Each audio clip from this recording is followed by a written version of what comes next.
Good afternoon, welcome to chemistry. So ladies and gentlemen, today we are going to be working on lesson 19, properties of acids and bases, and we're going to look at the concentration of hydrogen as it relates to pH. Before we jump into lesson 19, I want us to step back to last class and review the material that you learned that day. So while I'm getting organised with the Elmo, could you please take out your wobbly thumbs books, go to the back pages, set up a heading, pop quiz number 2, acids and bases. At the start of class, we elicit the students' prior knowledge using a thing which I call a wobbly thumbs discussion. When I started teaching, I found most students were quite lethargic when they came to the end of the day, or perhaps first thing in the morning, or if it was just after lunch. Basically, they have a tendency to be lethargic at certain times of the year. So the 113 wobbly thumbs discussion, a student comes and reads an engage prompt. The prompts are always written so that it says, what do you think? And I teach students that in this room, if it asks you, what do you think? There are only correct answers because the question asked you, what's in your head? Share that. In chemistry, you can be thinking something that is not mainstream, but you could have the right answer. So that's why we call them theories. We have a hypothesis, we test them if you can get evidence, and you can sometimes have two competing theories which both make sense, and nobody knows which one is the right one to go for. So with wobbly thumbs, you have a non-threatening environment to share what you think might be the answer. So whether you're a high-flying student or a student who is really working very hard to understand things, you can say your idea. So the key vocabulary from last class was this word, dissociation. So who can recap for us in a very short sentence what it means to dissociate? Please show me your hands. I see one hand. I see two hands. Excellent. Kiera, please go ahead. Okay, so in chemistry, dissociation means when molecules break apart to increase the hydrogen concentration. Excellent. Thank you very much. Does anybody have anything they want to add to that description?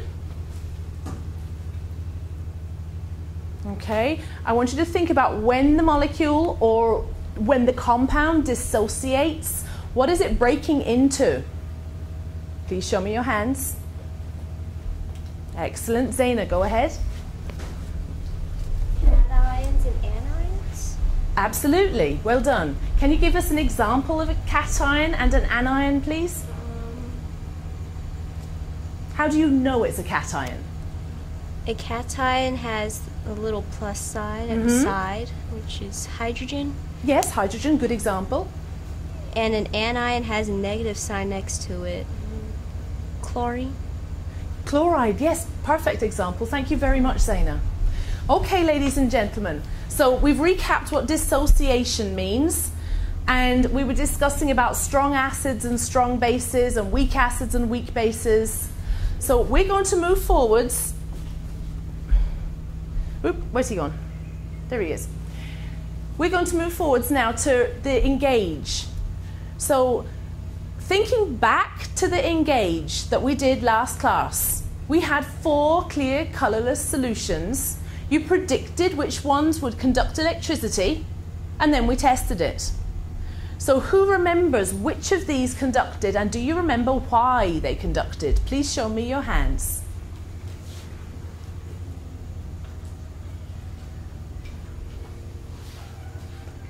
Thank you. Go ahead, Kiera. I believe it was, I think it was hydrochloric acid, and I think that it was because that substance was the most acidic. Super. Okay.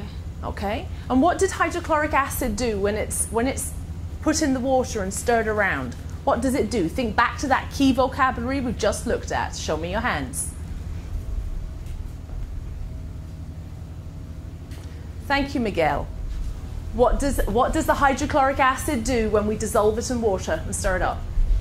The hydrochloric acid dissociates into hydrogen and chlorine ions. Perfect, thank you so much. So when it does that, it is able to conduct electricity. So you remember that this was dissociating to H+. Do you see anything else that dissociated to make H+ and something else?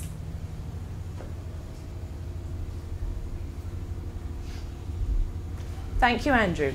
Sodium chloride, when it associates, it splits into Na, and Cl. Mm-hmm. And what's special about sodium? It's a metal. It is. Okay, and why is it important when we're talking about electricity and metals? They conduct. Lovely, thank you, sir.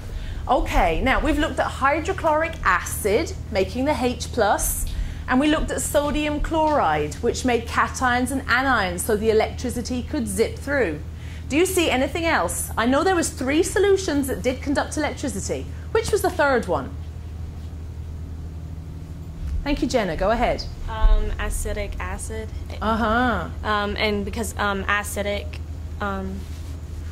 if it's an acid, then it conducts electricity. Well done. Perfect. Thank you so much. Okay, so I think that's enough recap. I think you are ready for your pop quiz.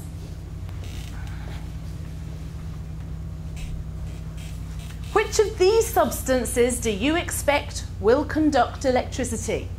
Hydrocyanic acid, magnesium hydroxide, or methanol? And just before we move on, I want you to look at this. We know that if it's an acid, it's dissociating to make H+. Does anybody remember what this little polyatomic ion is? I see 1 hand, I see 2 hands. Nakia, please tell us. Cyanide. Well done. So we've got a cyanide polyatomic anion there. Okay, you have just 2 minutes to write your best answer. We're grading in smileys today. At the start of class today, we did a pop quiz, which they should have been able to do wonderfully if they had done their homework and done their reading. And we graded in smiley faces. If you didn't make a significant number of smiley faces, in other words, if you didn't actually make 75%, I'm encouraging you to come to tutoring. We don't call it tutoring, we call it Chemistry Investment Club. And the key is you're investing in your future. And we go over the tricky parts. And it's absolutely fine to bring your homework with you and say, hey, I was doing this, but I don't understand, and I can't get the right answer. Everything is permitted in Chemistry Lunch Club when it comes to the homeworks. So the reason we're grading in smiley faces is because I put this in the grade book, but it's a non-calculated grade. The children are going to be taking responsibility for their learning. And if we do a pop quiz that they can score 0 out of 2 and forget about it, that's a problem. Now, because this is a new topic, I don't want to penalise them in the grade book. It should be something that the child can say, gee, I did that reading, I did that homework, but I didn't understand. What can I do to fix that? So to create accountability, so there's a track record, I'm putting pop quizzes in the grade book with the kind of the 0% thing on course. So the child can see that they made 50%. They were invited to attend tutoring. And the option is, if you prefer to not attend tutoring, it's your responsibility to go back and find alternative ways to understand the material. So if you could please finish your sentence and switch pens to your grading pen.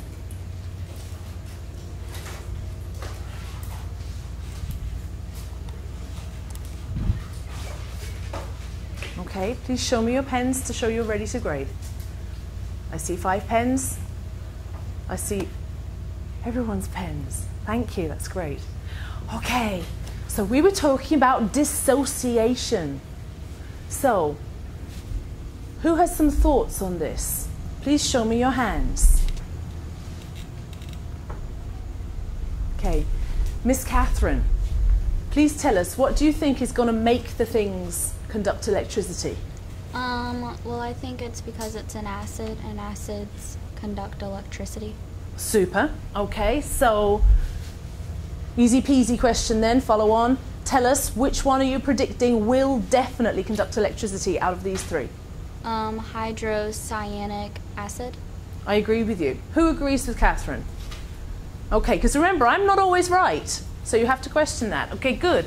So next thing, so acids conduct electricity. What else do we know for sure does conduct electricity? Show me your hands. I see lots of hands. Okay, I'm going to go to the back there, Miss Astrid. Metal also conducts electricity. Okay, so which do you think now is going to conduct electricity here? Magnesium hydroxide. Super, thank you very much. Okay, so let's just recap there. We've got magnesium hydroxide here, and there's just one little disclaimer that they should have in there, in my opinion. Okay, is there any time that magnesium hydroxide, an ionic compound, will not conduct electricity? Think back. Think back to when we did our conductivity of metals lab. Metals do conduct electricity, pure metals. But what's the special thing about ionic compounds?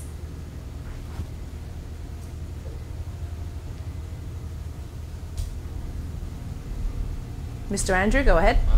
They'll only conduct electricity when they're dissolved in aqueous. Bingo. Thank you, sir. So really it should say here, it should say aqueous, shouldn't it? So if you didn't get magnesium hydroxide because you were thinking about the solid state, okay, fair enough. Now methanol.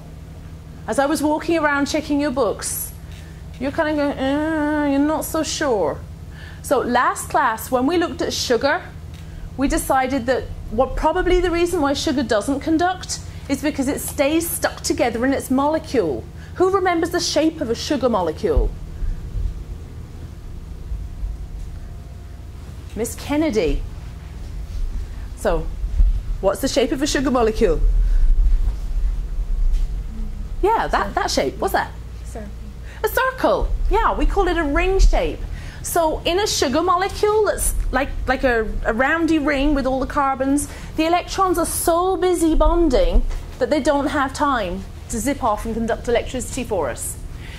So here we've got something that we're not sure about. I could see there was a lot of puzzled faces going on there. What do you know it is by the name? Methanol. I see one hand. I see two hands. I see three hands. Miss Sierra, tell us what you think by the word "ol" at the end. A solid.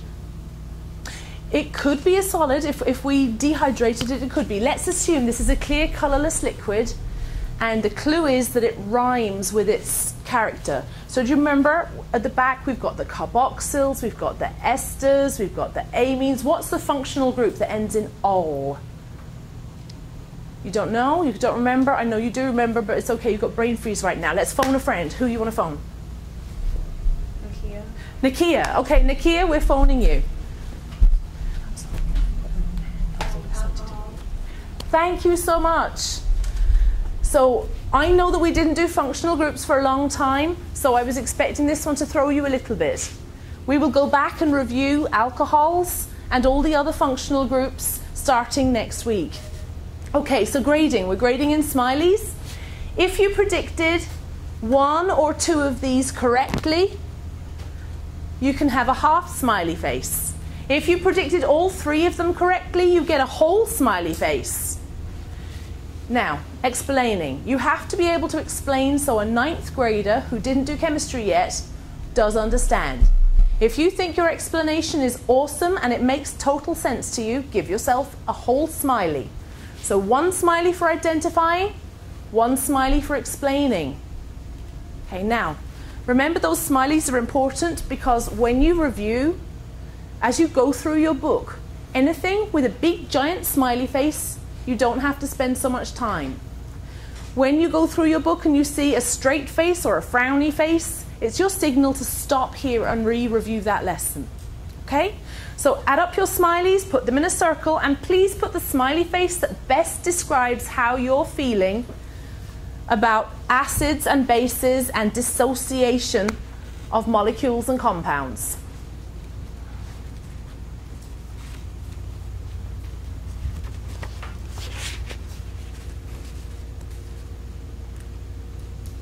Okay, so at this stage we're getting ready to move into the main part of the lesson. So let's turn on the lights and move him. and let's take a look and see what are we going to be doing for our lesson 19. Okay, so we'll start off with our wobbly thumbs discussion, and Jenna has volunteered to run wobbly thumbs for us today, and we're going to be looking at our essential question, which is, how is pH related to the acid or base concentration of a solution? After the discussion, we're going to have an exploration, so part explore and part lab. You can see here we're working in lab groups of 3 or 4 people, and it is imperative that you wear goggles for part 2 when you're doing the testing. Now, what do I mean by the word imperative? Please show me your hands. Thank you, Nicole. It's important. Yes, how important? Really important. Okay, after that we'll have our explain and elaborate. Please make sure that you're taking notes someplace where you're going to be able to find them. So if you want to take notes on a piece of paper that you've already got the heading up there, that would be great. Alternatively, your lesson 19 sheet, you can turn it sideways and write in the margin. Remember that tonight, to extend your learning from today and make sure that you've got all the concepts underhand, make sure you read your lesson 19.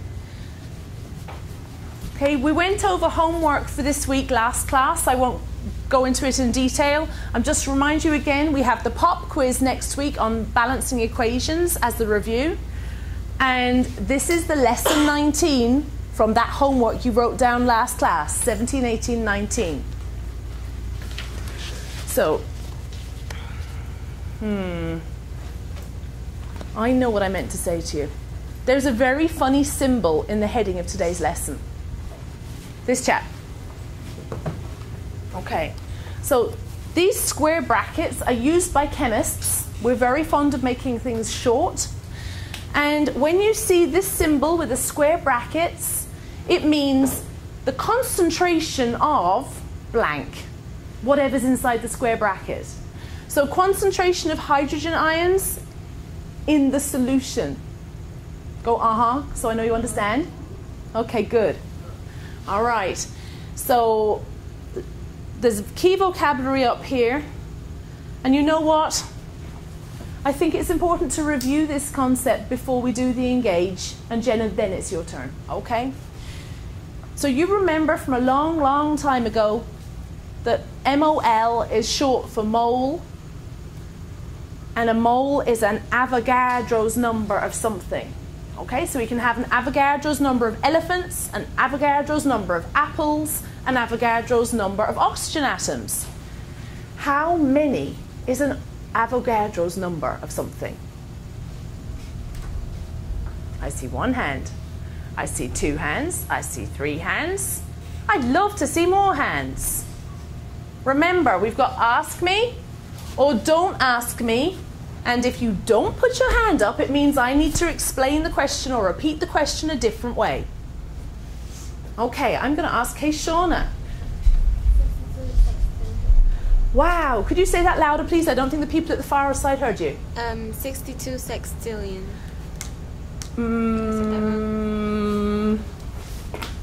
Do you mean 62 sextillion or do you mean 600? 602. That's what I thought. That's what you said the first time. Yeah. So 602 sextillion. Okay, and does anybody remember how I can write this instead of saying sextillion or writing the lots and lots and lots and lots of zeros? How do I write it in scientific notation?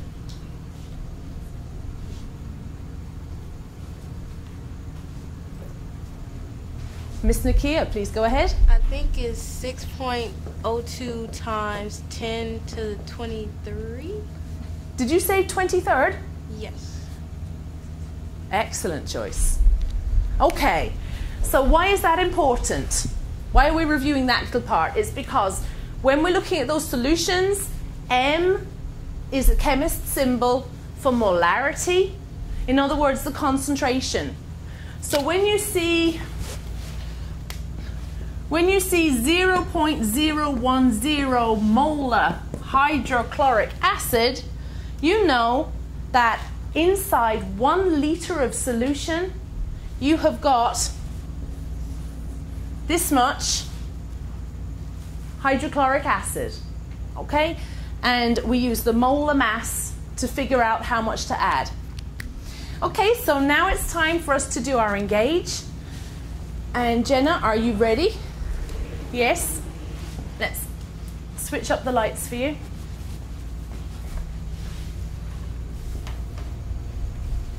Oh, hang on, I got one reminder. First reminder is turn on the overhead again. You know that pop quiz that you just did? Go, Okay, so I just want to remind you that Chemistry Investment Club is meeting every A day at 11 a.m. If you did not make a smiley grade of 1.5 or greater, would you please consider attending the one that we're going to run on Friday? Okay, not compulsory, but anybody who attends, they generally find it very helpful. And I wanted to say this to you. If you did make a 1.5 or greater, congratulations, because this is a new topic to you, and I know we haven't done a lot of recap on it. Oh, he's gone. So there we are, lesson 19, and our essential question. Jenna, do you want to read the essential question, and then I'll move on and give you the warm-up question. Okay. How is pH related to the acid or base concentration of a solution? Pure water has an H plus concentration of 1.0 times 10 to the negative 7th power molarity, and an OH negative of 1.0 times 10 to the negative 7 power molarity. What does this mean? Thank you very much. Okay, ladies and gentlemen, you have 15 seconds to think about this.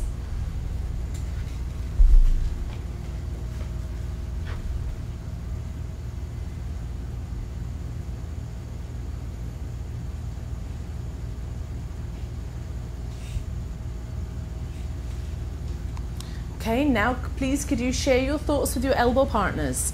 You have 45 seconds.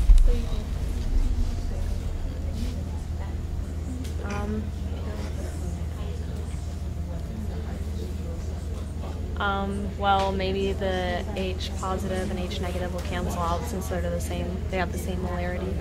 I read ahead, and I remember it said something about like they had to be balanced to like negative 14, like the scientific notation. So I don't know. I think that's like the scientific notation part that might like cancel. Yeah, like you said, like cancel out, and then it'll be like balanced, I guess. Yeah. So I think that's what it is. Okay, ladies and gentlemen, it is time to commit your thoughts to paper. Please remember to write in full sentences and to restate the question within your answers. You have 3 minutes.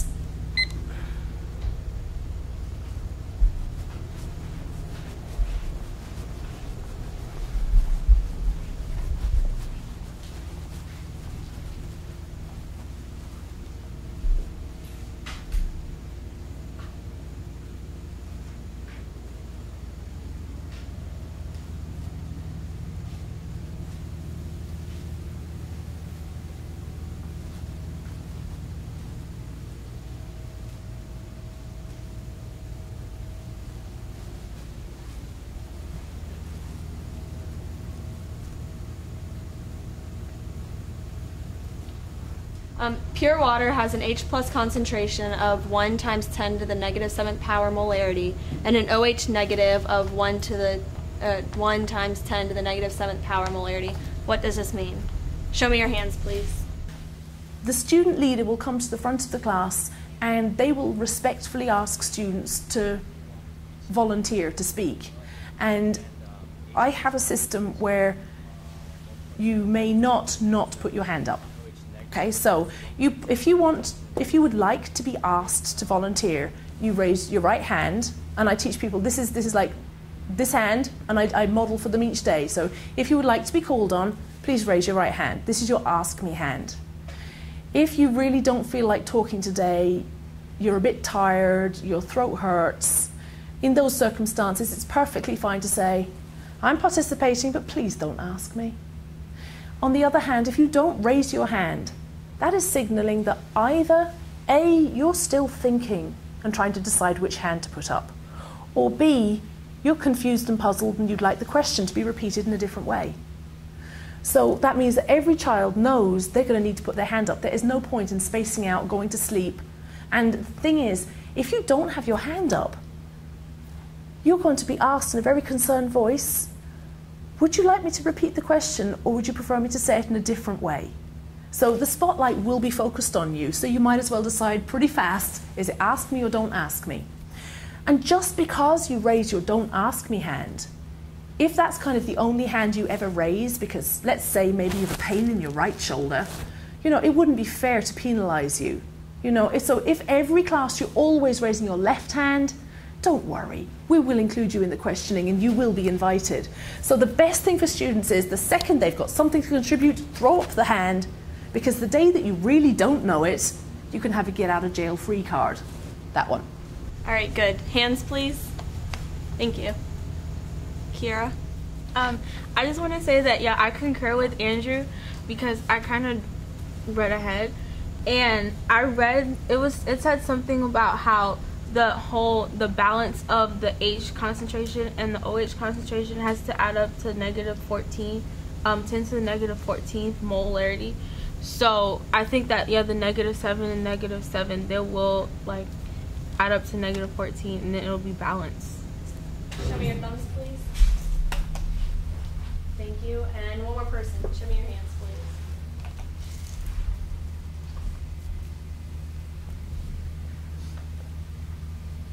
Does anyone concur? Okay, good. Thank you.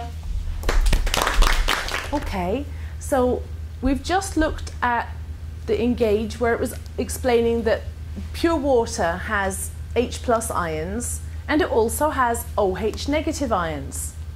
And I thought it would be a good idea for us to stop and think for a moment and let you figure out, why have we got those ions going on? So this is a process called the auto-ionization of water. It doesn't happen very much. And if you look at that concentration, look back at the concentration again, it says H+ concentration of 1.0 times 10 to the -7. Now, if each one of those H+ was $1, and somebody said that they would give you 1.0 times 10 to the -$7, would you be very excited? No. Why not? It's not even a penny, it's tiny. So that's a really, really small amount. Go, so I know you're understanding. Okay, so it does happen, but it doesn't happen very often. Okay, it's a bit like true love. So you know that if you were dating someone, you might see somebody really cute the other side of the room, but you know you're in a committed relationship, so that's no good. Go, So it's just like that for those water molecules. You'll remember that you have got these little dipoles, okay, with the polarity in the water molecule. You've got your delta positive and your delta negative, and you know that those hydrogens are kind of attracted to the oxygen and vice versa, don't you? Yeah, but you see, they're kind of all bonded. They're a bit busy being bonded. But just in the same way that for you to start a new relationship with somebody, you have to interface with them. You guys, you can use Facebook, you can use texting. What do those poor old molecules have to use? Real-time communication. Yeah, they've got to be face-to-face in the same space, and they have to bump together in the correct orientation. It's like if you were dating somebody and you went off to a party with your partner and you met that cute person, it's no good. You're occupied, aren't you? Yeah, but if you were single again, then it would be fine for you to be dating the other person. So it's kind of like this a little bit. We have here two water molecules in perfect orientation. You can see here it's lined up, absolutely gorgeous. And what happens is, you know that when there's any kind of trouble going on, who's involved? Bad boy hydrogen, and here it is. You can see that as the water molecules pass each other, this little hydrogen, the attraction was too strong, couldn't resist. And we've ended up with this very strange species. And we call it a hydronium ion. Better write in there, ion. And a hydroxyl ion. So this is our very strange, funky thing. And we put a plus sign to show we've added the proton. And you'll remember from last class, you were reading about the proton theories of Arrhenius. So we write him like this. And here's our hydroxyl ion. Now, this is the pure chemistry way of writing it. But sometimes when you talk to people who are just starting in chemistry, they're not so comfortable with this. Okay, for a start, it's breaking at least one rule. Can anybody think of a rule that this molecule is breaking right now? Show me your hands. I find that students pay attention when you can relate something directly to their lives. And when we're talking about molecules, they're very abstract things. They're really tiny. We can't see them. So I personify, and we talk about positive cations being very happy and running to the head of the lunch line. So when you write an ionic compound, you put the positive happy thing at the front. Sometimes you have issues with atoms not behaving in the classic "this is how it happens" way. And as the year progressed, students have found that oftentimes it's hydrogen who's not behaving the way you'd expect it. For example, hydrogen can be H+, it can let go of its electron, or it can be H-, it can steal an electron from somebody else. And that's very uncommon in the world of atoms. So one day I'd said something about, oh, that bad boy hydrogen, and the students latched onto that. So now I make analogies, for example, for dating. We had a dating analogy today when we were doing the different types of reactions. We were talking about single exchange and double exchange reactions, and I was saying how it was like Annie and Billy, who were an ionic compound, went on a date by themselves, and on the way they met Claudia sitting there who was crying because she was lonely and she didn't have a date, and they said, hey, come and go bowling with us. So unfortunately some chemistry happened, and by the end of the evening they'd switched partners, and now it was Annie who was single. So when you relate it to their lives and you personify the atoms and give them human qualities, it's maybe not something that you do in a university classical chemistry course, but it engages the students, and they can also identify the concepts. But you know, they can identify with what's going on for those atoms, and it stays in their head. Okay, Miss Zaina, go ahead. Which rule is it breaking? The honk rule. And what's that in connection with? H stands for hydrogen, and it can bond once. O stands for oxygen, and it can only bond twice. N stands for nitrogen, it can bond 3 times. C stands for carbon, it can bond 4 times. Super. Thank you so much. Well remembered. So what's going on here? Why is it breaking the rule? What's the problem? Because hydrogen's only bonding once. Thank you, Miguel. What's the problem here? That oxygen is bonding 3 times even though it can only bond twice. Exactly. So we know there's trouble when there's hydrogens going around. So because a lot of people would be very uncomfortable with this, when chemists are writing it, we write it a special way so that everybody else is comfortable. Okay? I want you to remember that this is the real thing. It's called a hydronium ion.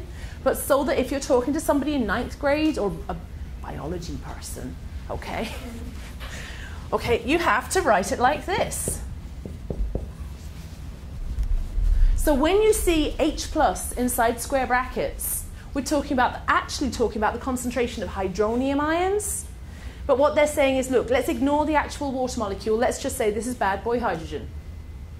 Okay? Because that's much easier for most people to remember. They think of one water molecule splitting in pieces. Okay, but you remember it doesn't happen quite like that. Okay, because you're real chemists. Nod your head and go, uh-huh. Good. Okay, so when you take these 2 molecules and you split them up, you've got 1 hydronium ion, you've got 1 hydroxyl ion. What ratio is this? What ratio have you got for your products? I'll give you a clue. There's nothing written in front of the molecules. Thank you, Jenna. A 1-to-1 ratio. Absolutely. So if I tell you I've got a hydrogen concentration of 1 times 10 to the negative 7, What does that mean that I've got to have as my concentration for hydroxyl? Mm-hmm. Oops.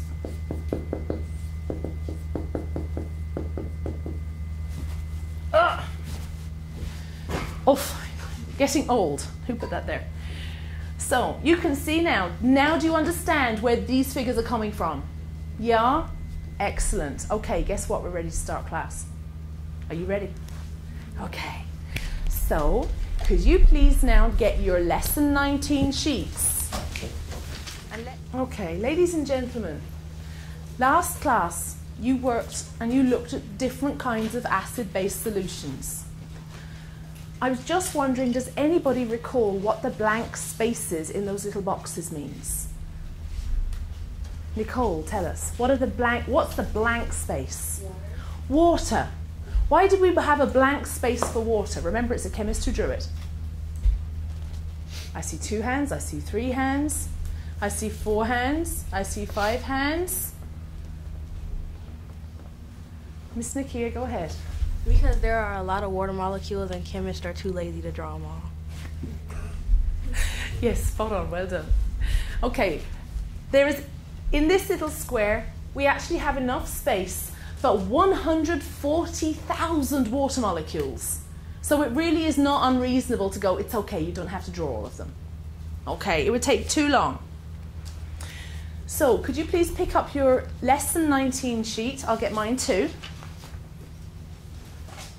Okay, the first thing we're going to do is you're going to work in your small groups and you're going to cluster around a table while I get the lab ready.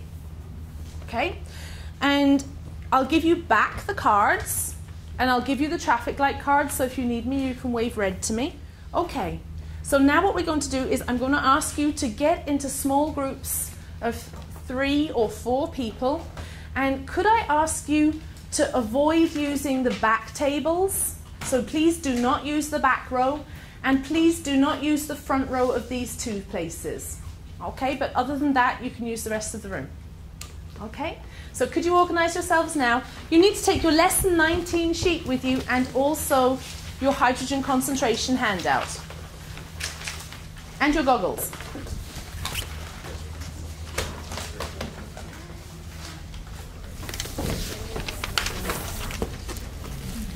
Okay, ladies and gentlemen, as soon as you're settled, could you orient your bodies so that you can see the overhead projector again? Okay. The 5 patterns. The cards. Wait, is it on here or? We need to use the card. Not for this. Okay, could I please have a volunteer to read out our aims and objectives for this activity, please? Somebody with a good, strong voice. Yeah, you're going to work again, Kiera. Thank you. After this lesson, including your reading and practice work at home, you will be able to explain the mathematical relationship between the H+ and OH- concentrations in a solution, define pH and explain the relationship between H concentration and pH, determine the H+ concentration of a solution between the OH and vice versa. Yeah. Thank you very much. That's wonderful. Okay, so now I've given you out your solution cards again. Adi, could you read us out the instructions for part 1, please? Part 1. Examine the handout H+ concentration, OH- concentration, and pH. List at least 5 patterns you notice. Okay, now I'm going to work with you for this first little piece. And then as soon as you've got the idea of it, you can all get going. Okay. Now I notice some of you are starting putting your safety goggles on right now. That will be important, but we don't need to use them right now this minute. Okay, so just keep them handy. That's for part 2. When you finish part 2, you're going to be able to move, when you finish part 1, you're going to be able to move straight into the labs. And I'm going to ask that these 3 groups, you work at the front of the room. Okay? So 1, 2, 3, you're going to be at the front of the room. And 1, 2, 3. Are you a group of 2?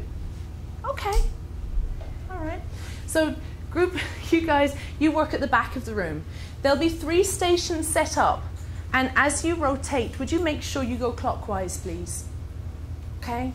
And let's get back here. Yeah, if we have a spill, you may use any sink to wash off your hands. Okay. If you find that something disastrous happens, it shouldn't because you're good kids, but if something disastrous happens, we have the safety shower and the eye wash at the back of the room. Don't be frightened to use them if you need them. Okay, I want to talk about this now because if we don't talk about this now, you guys are going to jump into the lab and I won't have spoken to you. There is a new procedure for pH paper. Can you make sure that with you, you do have your lab procedure? We won't go through and read it now. You can read it in your groups when the time comes. So make sure you've read the pH procedure. Make sure that you've read the procedure for the vernier probes. Do you promise? Yes. Okay, good. That's fine. In that case, let's get back to our solution cards.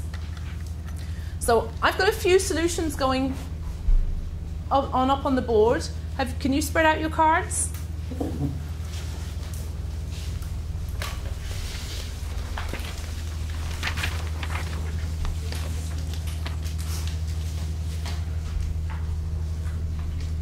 Okay, everybody has a pack of cards. Okay, so once you've got those organized, the next thing is to get your hand out for concentration and put that on top. Okay, cover up the cards. Cover up the cards so you can't see them. Okay, good. Now I'm not being funny. I just want to make sure that you understand that for part 1, you don't use the cards. Okay? Part 1, just focus on the handout. Go have a look at the table and see the information that you can find from this. Okay, when you've done that, could you then go back to the yellow cards? So let's pretend we've done part 1. Uncover your cards, reveal your cards. Okay, and it's asking you it's asking you to arrange them in order of decreasing H+ concentration, and I just wanted to visit that word before I let you to your own devices. Okay, what's the opposite of decreasing? Increasing. Okay, so what does increasing mean? Getting greater. So what does decreasing have to mean? Getting lower. Okay, so if you could pick any card out of all those cards, which one would have the most H+?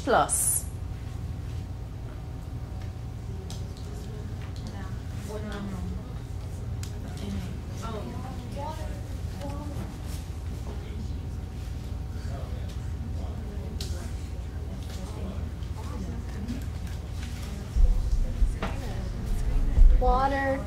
You think? Okay, now just have a little think. We were looking at the pH scale the past 2 classes. Let me ask you that question again. Bear in mind, what does the pH scale measure? OH. Right. How much H? How much hydrogen? Let me ask you that question again. So where is somebody? I heard the word water. Where is water coming in the pH scale? At the 7. Whereabouts is that in the pH scale? Middle. Smack in the middle. Oh, so clearly it can't be water, even though water is an obvious choice because it's full of H's and O's all tied together. Hydrochloric acid. Excellent. But you've got 3 kinds of hydrochloric acid. Which one? The first 3. This one. 0.10, 0.010. Why do you think? Yeah. Why do you think? You're telling me I'm not agreeing or disagreeing. I'm asking you to justify. Because it has a very low pH. Aha, I hear a key word. Can we go over to this group, please? Could you say that louder? It has the most moles. Exactly. It's got the most stuff dissolved in just 1 litre of water. Okay, ladies and gents, there is not a lot of time in our classes. Please look at the clock. Please be sure that in just 5 minutes you move yourselves on to looking at part 2, which is predicting the pH.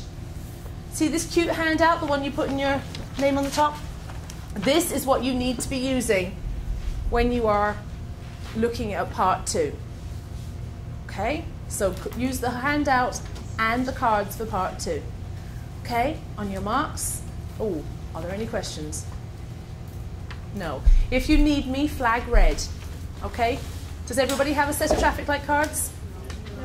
No? Oh, I'll bring you traffic light cards. Set your traffic, if you have them, set your traffic light cards how you're feeling so I know where I need to stop by. Okay, on your marks, get set, you may go. I said all the ones with 7. There's also like they have 10 to the -7. Yeah. Yeah, because they have to add up to -14. So -7, -7. Okay, so for our first group,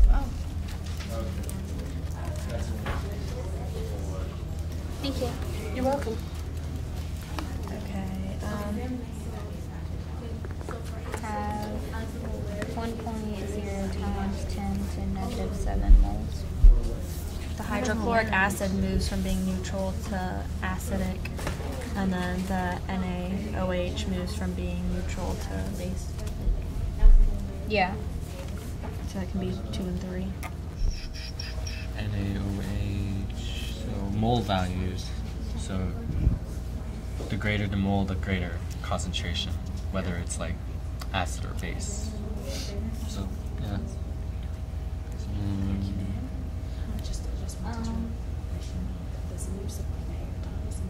You about with the NaOH? It moves from a neutral to basic. Y'all see that the pH goes from 7 to 14, and this one moves from neutral to acid. Yeah. Okay. So And then also as you go down, these get smaller because the more negative, the smaller it gets. So as it goes from acid to base. I put students in groups every class. And the reason for that is because that is mirroring what goes on in real science. No scientist is working independently. So I want my students to be used to sharing scientific thoughts to each other. Also, research shows that we retain 90% of what we teach. So if you have a small group of mixed ability students, then someone who's strong in a certain area can explain to somebody who maybe isn't quite grasping it. And the fact that the person who's strong has explained the concept means that they have actually made it even stronger inside their head.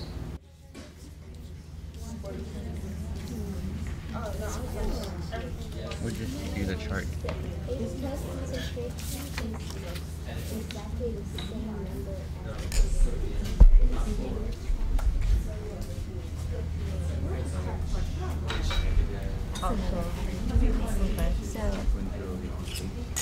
So the hydrogen exponent? Yeah, the exponent. Yeah, the hydrogen exponent is the same number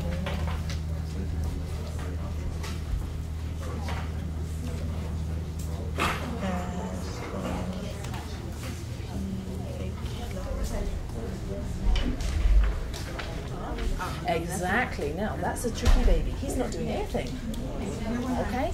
So he's neutral because there is no cation or anion. You're only looking at 1 times 10 to the -7 hydrogens and 1 times 10 to the -7 hydroxyls. So that's neutral because you're only looking at the cations and anions that balance each other out in the water for this chap. So it's just with water? Yeah, it's the same.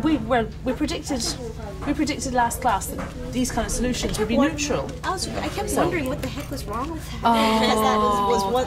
Well, see, now Zaina, whenever in chemistry, whenever you decide that there's got to be a problem and you're not understanding it, it's usually because other people don't have the theory, or the answer is so basic that you think to yourself, well, it can't be that. That's too obvious.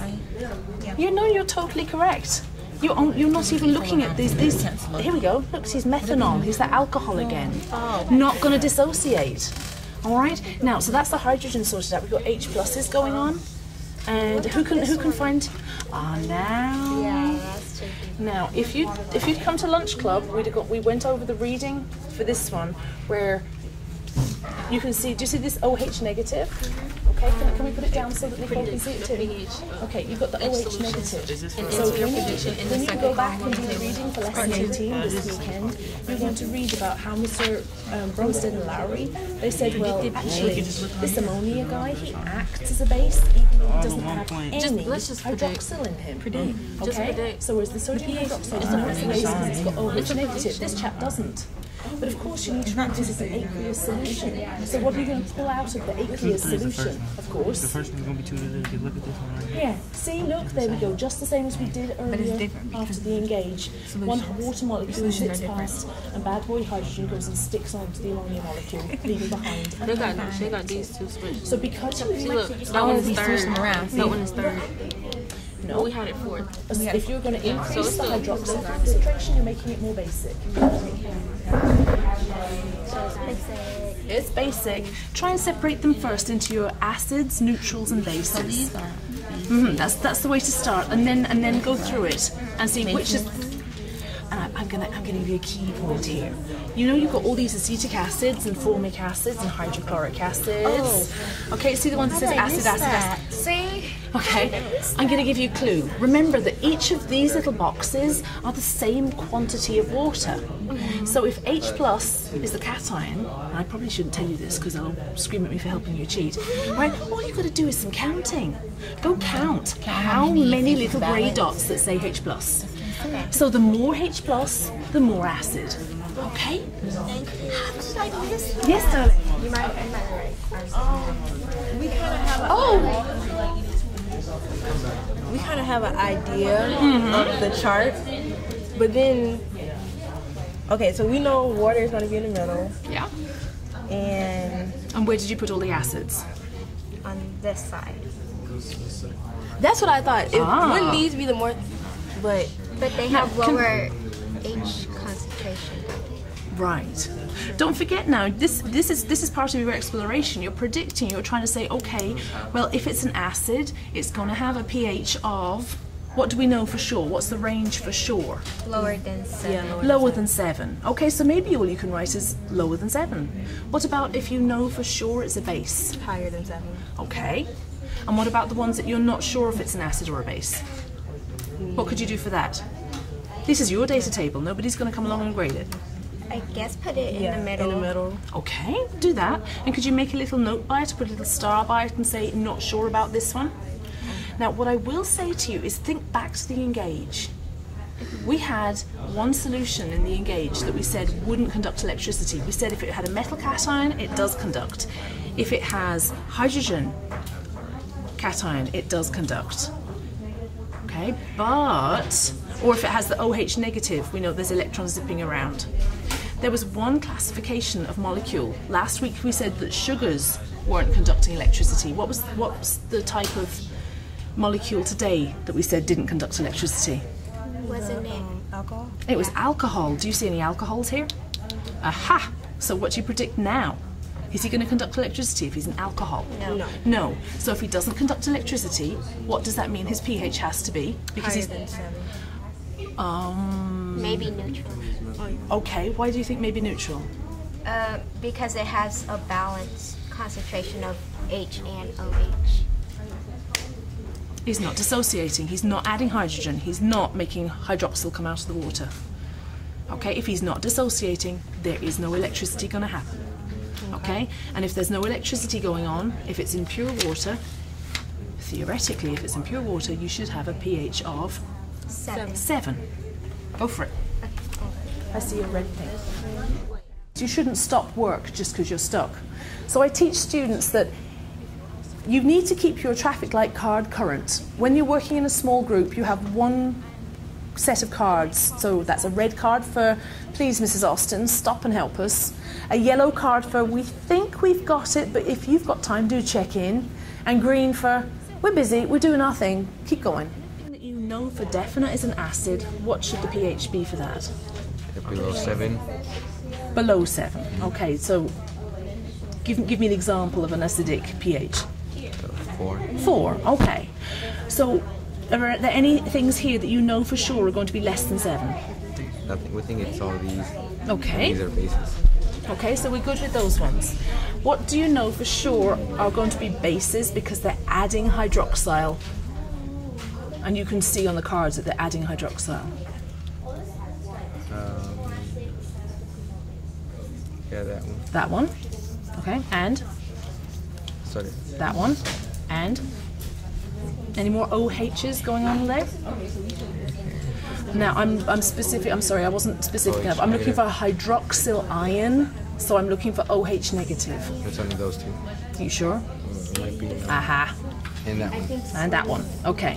So what can you say for definite about these three, if they're bases? What their pH got to be? Above 7. Above 7. Give me an example of a pH above 7, please. 9. 9. Super. Okay, so you can pick anything you like between those ones, right? Or if you just wanted, you could say simply greater than. If you're totally stuck, don't be totally stuck. Put greater than 7. Okay? So we're here looking at water, which you said was 7. We're looking at those ones. Okay, I seem to remember somebody doing something with sodium chloride a long time ago. You may like to check your notes or you may like to take a guess. But let's look at this methanol. They're alcohols. They're alcohols. What do you know about alcohols? They don't conduct electricity. Which means if they're not conducting electricity, what are they not doing? They're not acidic. They're not acidic. So we know that when there's cations going on, okay, and anions, we know they do conduct electricity. If there is no H+, and do you see any hydroxyl ion in there? No. Do you see any dissociation going on? No. Okay, so we said that alcohols are not acids, obviously, because it's a different configuration.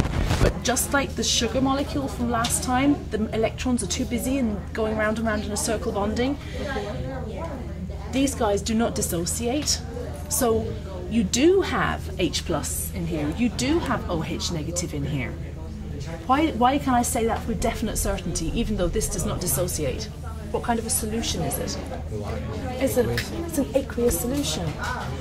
But you've got the hydrogens and the hydroxyls theoretically in perfect balance. So what should the pH be for these? 7. Okay. So I'm quickly going to finish tidying up and getting your lab organised so you can start testing your theories. Would you please go back and group these into bases, group them into acids, group them into what you think could be neutrals, and see if you can actually even count. Like, go count how many hydrogen bonds. Remember that each one of these squares is telling you, this is how much hydrogen is in this much water. So the pH scale is the measure of what? How much acid you've got. So the one with the most little H+ balls is the one that's got the most acid. Okay. Are we turning that to green? Yes.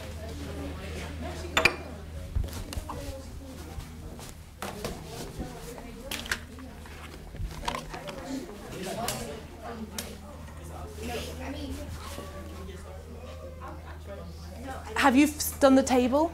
Have you predicted the pH? Okay, baby, if you could just give me, smiley faces on your hands. Okay, here's the deal. Because I was a little bit nervous, I think I've overrun with the talking. Okay. pH paper test procedure. Tear off approximately 5 centimeters of paper and clip to the end of a clothespin.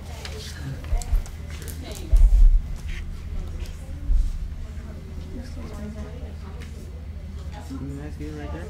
That's too much. Just. Oh, if you try to clip. Too much. Yeah, right there. Okay. And clip it to this.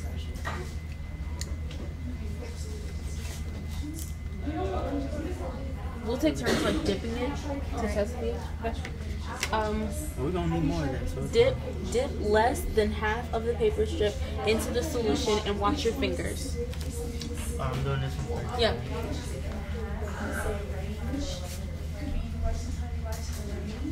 Okay. Remove the paper and promptly compare with the color chart to determine the corresponding pH. Alright, it's right. It's 1. 1 and 2. Yeah, it's like 1 to 2. 1 to 2. I think it's 1 or 2. No, it's 2. It's 2. It's 2. You say 2. So we're alone. Yeah, 2 to 3. Very close. Alright. Okay. Wait a minute. Yeah, put that in White's waste cup. Oh wait, this is already done. Hold on, something happened to this. So now we just repeat for every time. that one's right there. Okay, so we. So today's lab, the students were making predictions about what they thought the pH of certain solutions would be. And there was some consternation, and students were feeling that they were stuck, and how did they know? Because the answers are not on the sheet. So they had a table of concentrations, and you had to really examine this table and look at the data, and you needed to be extrapolating. And honestly, the students who got it they worked from the known and went to the unknown. The most successful group was a group who went, hang on, we don't know any of this stuff, but we do know the water. So they went down to the water and they were looking and they were saying, okay, yeah, we have the concentration here. That was what we did on the board at the start of class. And on the table that they were working from, it was asking what's the decreasing concentration of hydrogen molarity from all these solution cards. And they were able to stick water in the middle. Hydrochloric acid, they gave them one little example. They knew, okay, if it's acid, it's got more hydrogen in it. But then it was like shades of grey. You know, where does which go? And at this stage, there is no way I'm going to come along here and go, check, check, check, check. Because then you take all the fun out of everything. I want them to train them to be scientists. You have your hypothesis, go test it. So that then is where the inquiry comes. Today the students were working with some ordinary pH paper, which is where you dip the little piece of paper in the solution and then you match the colour. But honestly, as a scientist, that's really irritating because you only get qualitative information like how green is the stick. There's no number associated with it. So we're very lucky that we have the Vernier Lab Quests, those little tiny electronic thingies. So sure, go ahead, do the traditional route, take your little piece of pH paper, stick it in there. It's going to be more precise than the cabbage juice. But to see shades of acidity and basicity, it's important for you to have the electronic thing so you can see that it's maybe definitely 6.1 rather than 6.9. Whereas if it's 6.9, you might have thought it was a 7 if you were only looking at the green colour.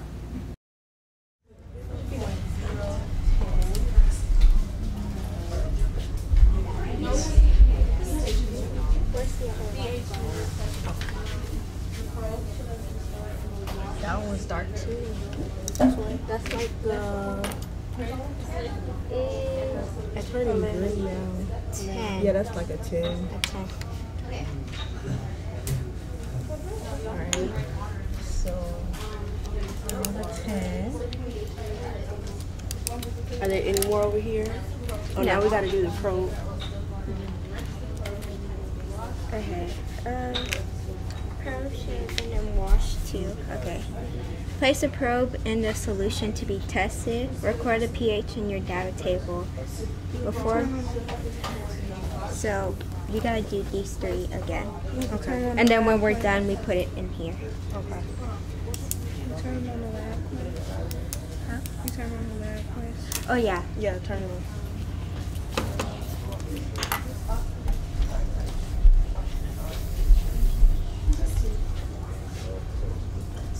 We testing the same one? We have to go around and do the other one.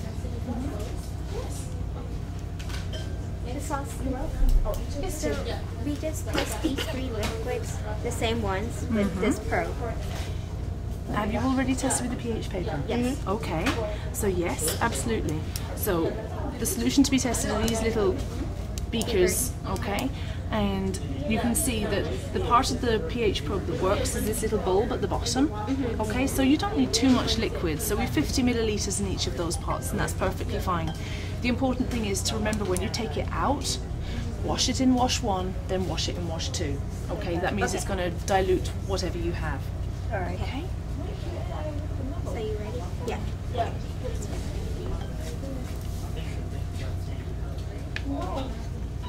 So this is sodium hydroxide.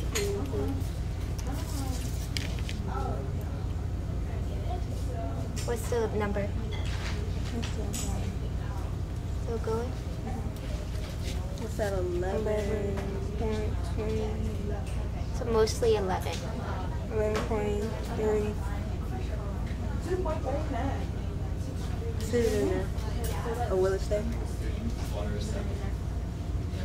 11.50. So 11. Okay. Which one is that? Sodium hydroxide 0.010. Okay.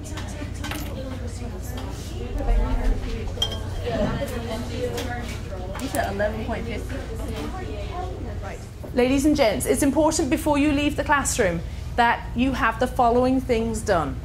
If you are doing a lab, make sure that you have left it in a safe condition. So the people who are cleaning up the station, thank you very much, I appreciate it, it's fine, just neutralise it and I'll come clean up that spill in a little while. Okay, Andrew? Thank you. Nobody is going to leave the room unless we have all the special calculators back inside the calculator box. Nicole, can you show everyone where the calculator box is? Ta-da! Okay, we need wobbly thumbs books going back on the front desk. Okay, stack them in your stack. Okay, Shauna, could you please take charge of making sure that you collect everybody's bags with the yellow cards? Thank you. Zaina, could you take charge of collecting the traffic light cards? There's just one per group. Does anybody have any burning questions for me now? Okay, next class, when we come, go exactly back to where you were and pick up where you left off. Okay, please do the reading before I see you again. Okay, so today I started the lesson by checking on some background knowledge. In chemistry, it's really important for students to review the topics. The more you review and you elicit the prior knowledge, you're building on a solid foundation. When I first started teaching, I used to think it was important that we run the whole lesson from start to finish in the one block, you know, and then check, done that. And as I become more experienced, I found that it's so much more effective if, even though you plan to run the whole lesson in one day, you need to start off by going back and recapping what we did last class. Okay, so behind me you can see a joke board, and this is something that is brand new this year. Students came in and they were telling each other some jokes, and one student said, you know, you can imagine there was a blank whiteboard at the back of the room ready for the day's engage. And a student said, Mrs. Austin, I've got a great joke. Can I write it on the board? Because, you know, students, give them a whiteboard, give them markers, they are so happy. I said, sure, go ahead. And that totally snowballed. And in fact, the class that you saw today, they were the class who started this. So now, when I get work for grading or when I get work for essays, oftentimes students will throw in little chemistry jokes because they have this theory that happy teachers give good grades. Yeah, so one of my favorite jokes at the moment is, I'm looking up at the board, is never trust an atom.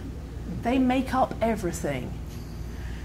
So students have a great sense of humor in the classroom, and honestly, it just shows you the level of engagement that happens in this room. Students will come in here and they will erase a joke and put a new joke up.